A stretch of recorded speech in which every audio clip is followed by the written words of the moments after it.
عێراق لە بەرامبەر هەر گۆڵێک لێی کراوە لەم مۆندیالەدا بڕی 1 ملیۆن دۆلار وەردەگرێت. لەم مۆندیالەدا ئەگەر تەنها پێت خسبێتە نێو یاریگا بەبێ پارە لێی دەرناچین. لێرە لە پایتەختی ئابووری گیانەوە لە نیویۆرکەوە پێتان دەڵێم پارەکانی مۆندیال چۆن دێن و چۆن خەرج دەکرێن.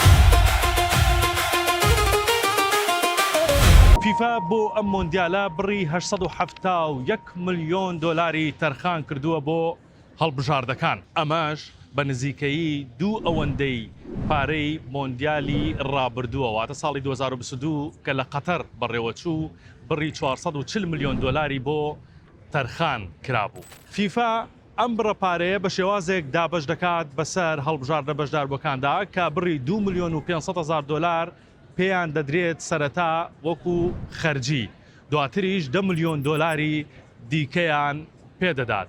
لەسەر ئەم بنەمایش وتم عێراق بۆ هەر گۆڵێک کە لێی کراوە بڕی 1 ملیۆن دۆلاری وەرگرتووە، چونکە لە قۆناغی کۆمەڵەکان 12 گۆڵی لێ تۆمار کراب. جگە لەم پارەیە پاڵەوانی مۆندیال 50 ملیۆن دۆلار وەردەگرێت، تیپی دووەمیش بڕی 33 ملیۆن دۆلار وەردەگرێت و تیپی سێمیش بڕی 29 ملیۆن دۆلار وەردەگرێت. هەروەها پلەی چوارم لە مۆندیال بڕی 27 ملیۆن دۆلار وەردەگرێت. ئەو تیپەشی لە قۆناغی 8 دەکرێتە دەرەوە بڕی 19 ملیۆن دۆلار وەردەگرێت. هەروەها لە قۆناغی 16 بکرێتە دەرەوە بڕی 15 ملیۆن دۆلار وەردەگرێت و لە قۆناغی 32 بکرێتە دەرەوە ئەو تیپە بڕی 11 ملیۆن دۆلار وەردەگرێت. جا هەر ئەمەش نییە، فیفا بڕی 335 ملیۆن دۆلاری بۆ ئەو یانانە تەرخان کردووە کە یاریزانەکانیان بەشداری مۆندیال دەکەن. بۆ هەر ڕۆژێک مانەوەی ئەو یاریزانانە لە مۆندیالدا ئەوە بڕی 5,000 دۆلار دەچێتە سەر حسابی یانەکەیان.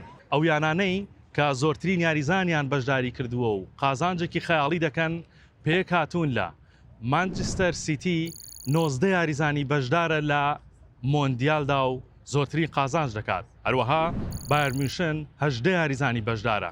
هەر یەک لە یانەکانی ئارسیناڵ و پاریسان جێرمانیش 16 یاریزانیان بەشدارە و بەرشەلۆنەش بە 15 یاریزان بەشداری لە مۆندیال کردووە.